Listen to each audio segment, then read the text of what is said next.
Okay, so now we're at the padding. We're going to be padding the seat on this dining chair. What I did was I cut a piece of 4-inch foam, and I cut it almost to the size of the seat, a little bit bigger. And what I'm going to do first is I'm going to put this insert, a 1-inch piece of foam insert. What that's going to do is hopefully crown out that 4-inch piece that I put in.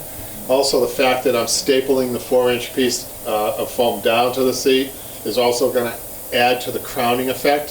So what you're duplicating with foam like this is you're duplicating a sprung seat. Okay, so this was a manufactured piece, and I was told that we needed to replace all the foam in it. So we're actually doing it as the manufacturer did it. I'm not going to be adding coil springs to this because it would have thrown the price way out of whack for the customer. So we're replacing in a manufacturer way what was in there. Okay, so hopefully we're using a better foam. It's really important, folks, to use a high density foam when you do this. If you use a store-bought like that white foam that you see, the staples will go right through, it won't work. The high density foam, your staples will work better, so that's a good tip. And as I mentioned in other videos, if you want to email me about inquiries about where to get supplies, the proper supplies, you can do that at Upholstery on Broadway at gmail.com, and then we can talk about, I can tell you where to go to get your supplies. Okay, here's the 1-inch insert, and just before I get going, what I'm going to try to do is duplicate, like I mentioned, the springs, what an 8-way tie coil spring seat would be. And the difference in time is amazing. I mean, on an 8-way tie coil spring, you've seen me do that in other videos. You know, on a seat like this would take me 2 or 2.5 hours to do. Whereas the foam, I webbed the top, I burlapped it, I put a 1-inch insert, and I'm going to staple this down. I mean, the time differences are so different. I mean, it's probably going to take me a total of 15 or 20 minutes doing it this way. So let's get going. So I cut this about an inch, let's say about an inch bigger. Hold that in there, and I cut the back rails out. Okay, I'm going to show you. You know, you need to be really careful when you do this because you're going to be using the staple gun near the edge of the wood. Okay, and I'm replacing the foam that I took out in the same fashion that they had it, which was they had it folded underneath like this. They fold, you push the bulk of the foam in, and you try to skim the top layer and staple down into the top of the wood. Now, if you've seen my other videos, I've used edge roll along the front and the sides. On this one, hand not, because again, I'm duplicating the manufacturer, and I'm just replacing that foam. I'm not upgrading to a traditional seat. It's not what I'm being paid for. So now I'm going to do the back. Again, you need to take your thumbs and push in, and then skim about the first inch of the foam on the top. Okay, we want good coverage against that edge. Okay, see how the staples, they take hold to this foam? It's really important to have the proper foam. It's high density, medium foam.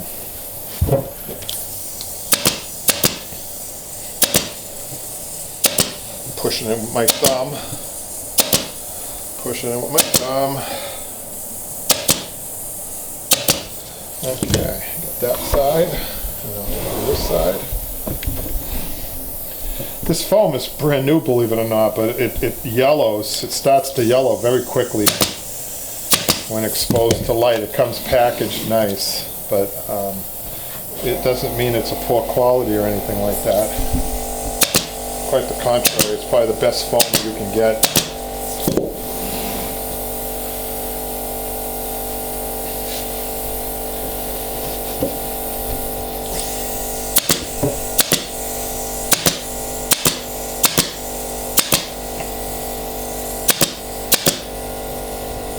Now, a little short over here, I'm going to add something to this when I put my next thing on, which is going to be the cotton.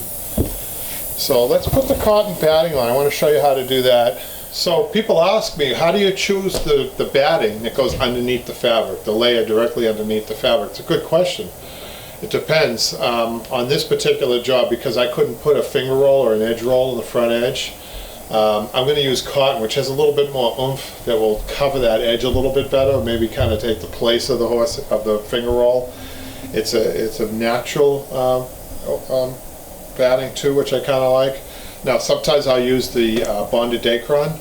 It depends though. It really does depend on what you're doing. On this particular case, I choose the cotton. So let's put this on. Another nice thing about cotton is you just lay it on, just put it over like that, and then you use your hands to trim it. No scissors. Remember, no scissors on cotton, because if you use scissors, you create an edge, a machine edge like this, and you don't want edges like that on your batting.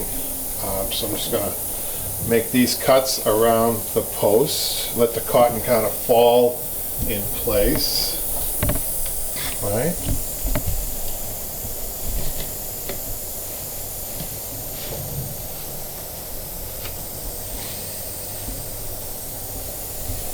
There we go. And now I'm going to trim it. What I'm going to do first is I'm going to trim it a little bit long to see and then to feel it. I think I really actually like that. There's a little bit of a, oh, that's good. Okay, what I'm doing is I'm patting down and I'm trimming above where I'm going to be tacking. See that? Theory there is when you put your fabric on, it brings the batting down so that it brings it right to here where your tacking is. There should be no cotton where you're tacking, okay? Remember that. That's very important. Okay. I'm going to turn the chair around, and we're going to trim like there. Remember that piece that on the foam that was a little bit short on that end? I think what I'm going to do is take a little cotton and just put that cotton in like so, just to fill that gap in the back. Another gap back here, we'll just kind of put an extra piece of cotton right in there. Trim this. Okay.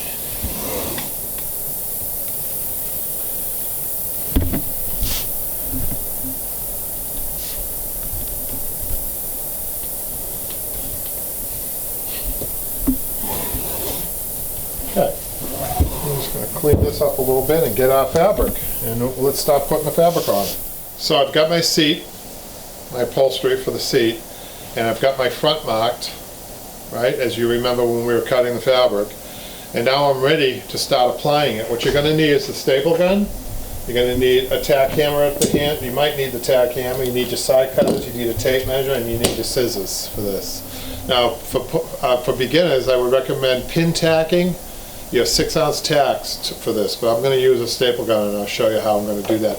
I'm not stapling right away. That's the key when you're putting fabric on, especially over upholstered seats, anything upholstered, is that there's a series of pin tacking that you have to do. You just can't start stapling.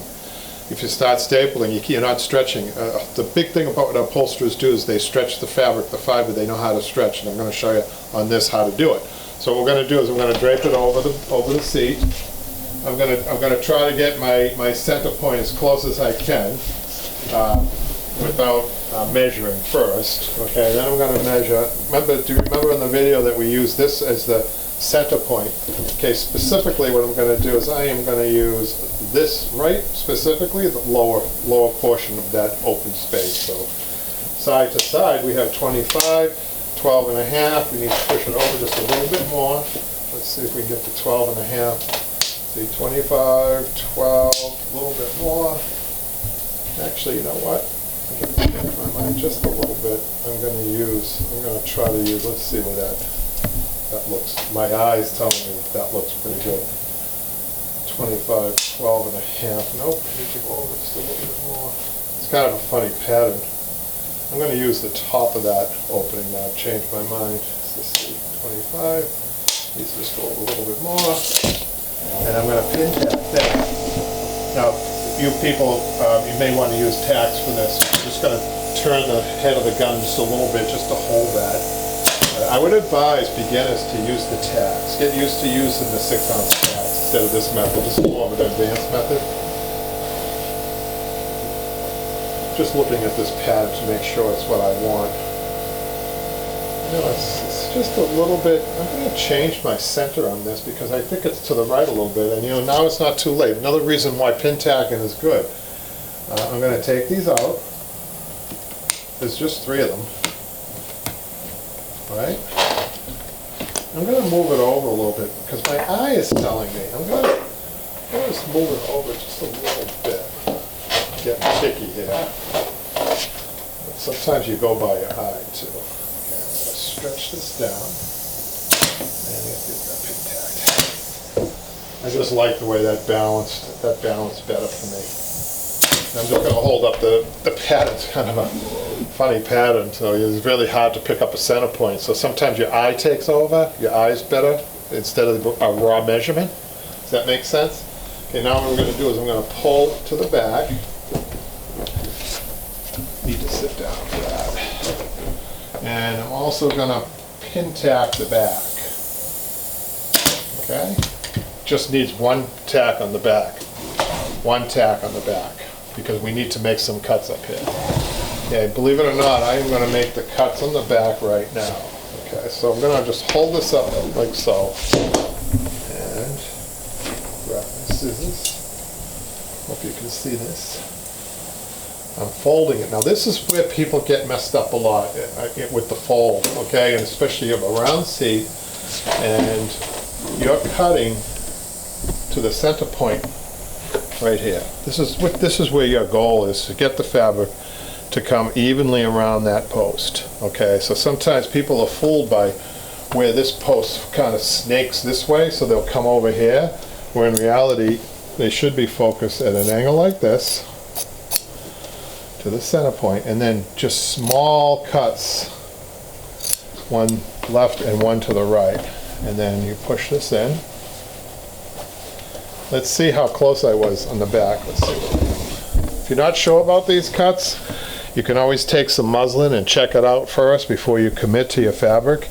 Now, I don't, just to put a little pressure on myself, I have no extra fabric on this job. This is it. If I make a mistake with this one, the customer has to get a call. And that's not a call I want to make. Okay, so what I want you to do first is just using your pin tacking. Again, you can use your 6-ounce tacks or your staple gun. And I'm pulling this way onto the side of the seat, getting stapled there, and I'm going to cut the other side.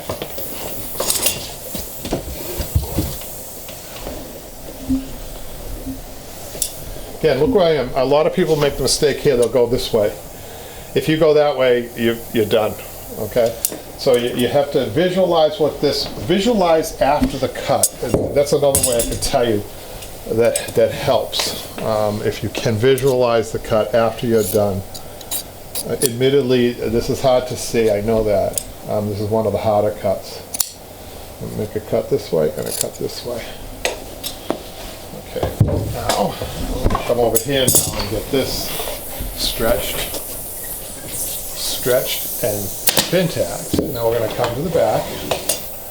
Let's see what's going on there. Now look, did I do a good job? Do I have enough? Do I have an even amount of fabric on both sides? That's what your goal is. And this one, pretty good. Okay, let's start with this one here. Let's start with pleating under. Look at this, folks. That's really, sometimes you know from the first pleat if a fabric's going to fight you or if it's going to work with you. And this fabric, I can tell you, is going to work with me. I have this stretched and stretched. And I'm going to try to get stapled, make a note of where I am. Staple that. I'm going to staple all the way. I like this so much that, now folks, instead of pulling like this and creating pull marks, you want to try to grab hold of it. I would have liked to have seen a little bit more fabric here for myself, but I'm just going to try to pull this evenly. I really like the way that came out. So look at that. Nice. Okay, so we're going to come this way, pleat this, stretching this way. Oftentimes you can't get the pleat and the stretch at the same time. Usually what you have to do is fight it, get your stretch here, and then work your pleat. And for beginners, I'm going to do that on this one. Just for you beginners, you might want to, you can even pin tack this. You know, I'm a big believer in pin tacking for beginners. Okay, we're not committing, don't commit to the staple right away. You can pin tack the whole seat and then staple in between your pin tack, take your pin tacks out and staple where the pin tack was. It's another method. So for beginners, you take it slow. You look at some of my other videos about pin tack. Look at that. Beautiful. Okay, we're going to come this way. Now I want to warn you, when you're stretching fabric, especially a cotton like this one, it's easy to rip it.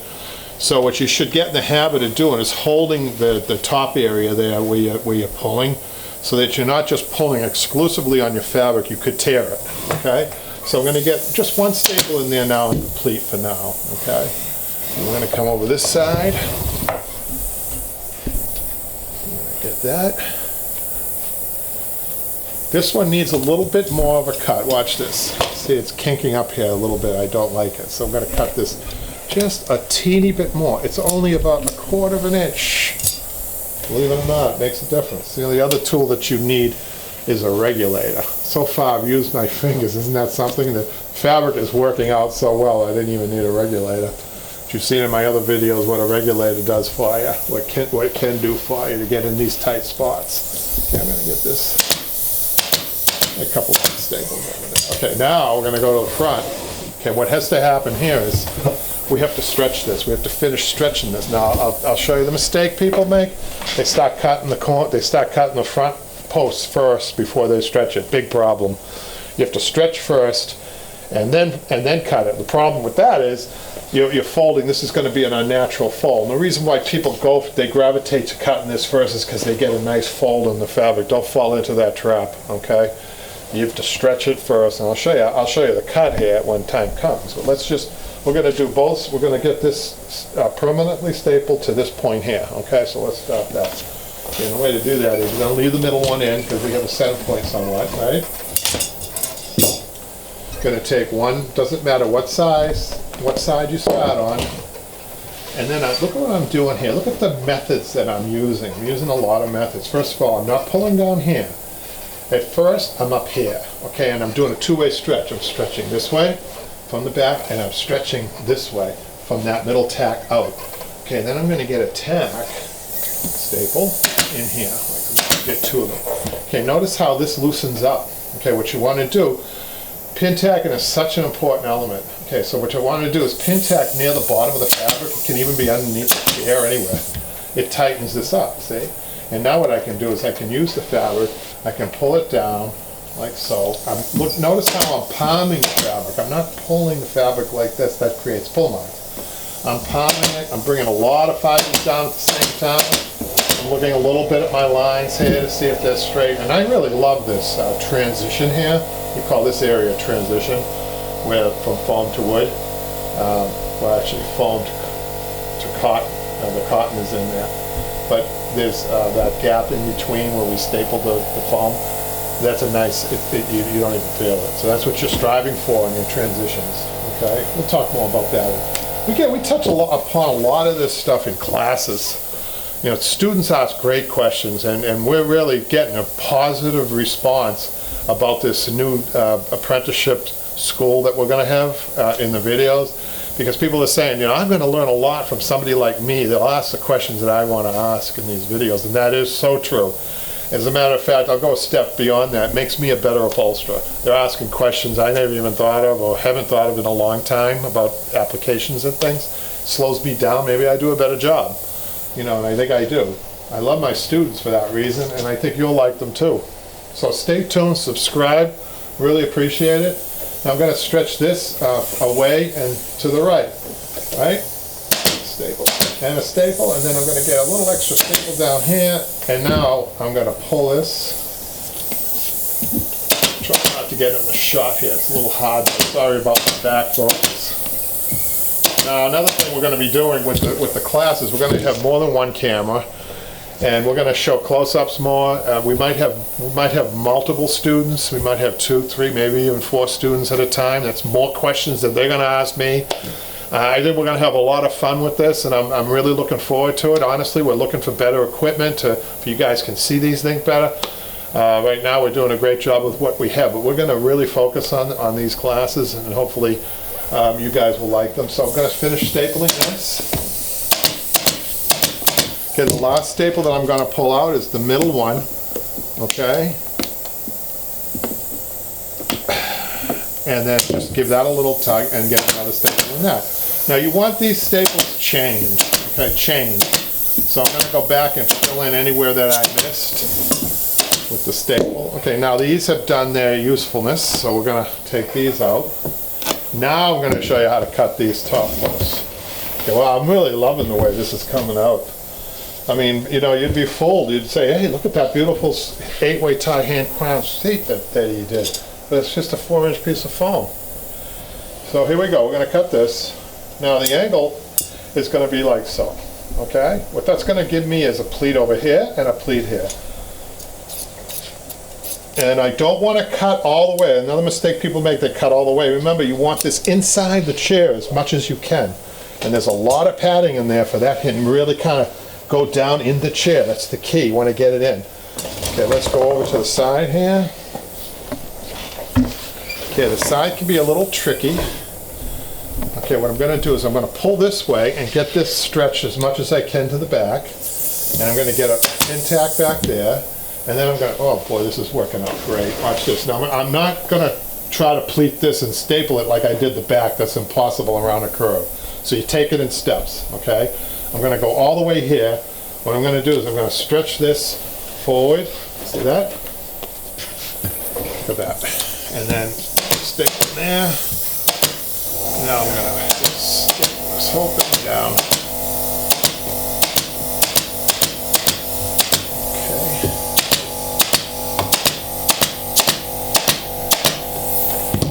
Okay, I even have too much fabric, so I'm going to cut this out a little bit. And finish with my pleat. Oh, nice that one. I'm going to finish this here. Watch this. I'm going to take this staple out. This was a pin tack or pin staple. Okay, let's stretch that.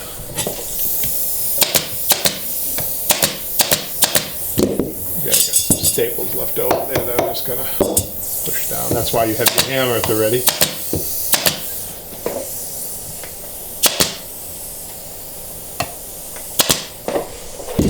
Okay. We're going to come to the front, finish our front left pleat.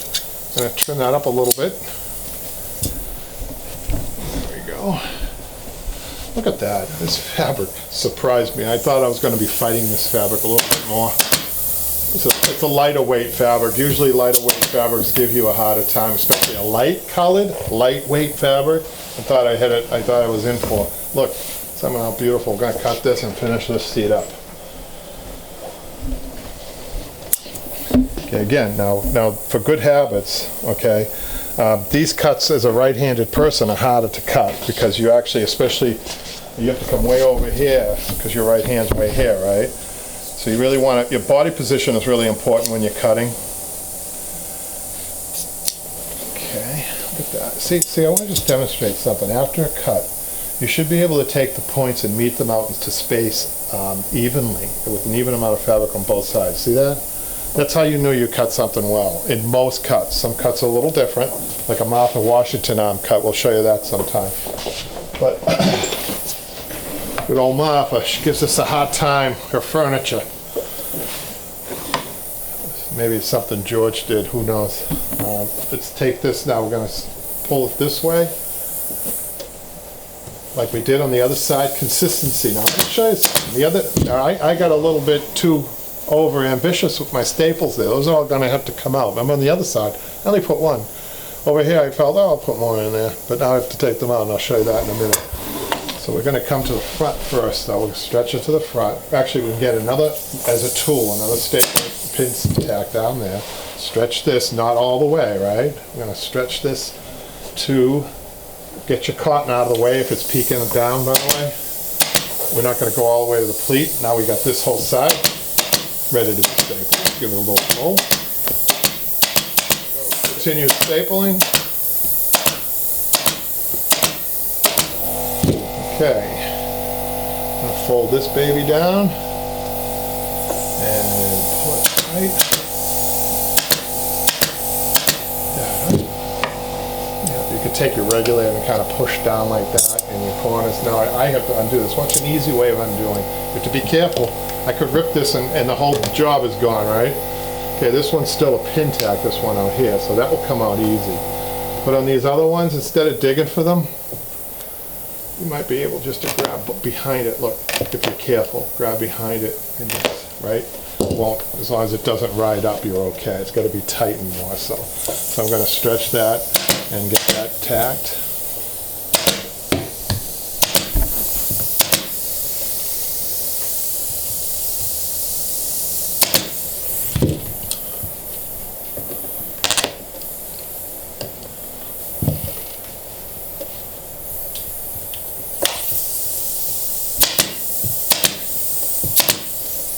that.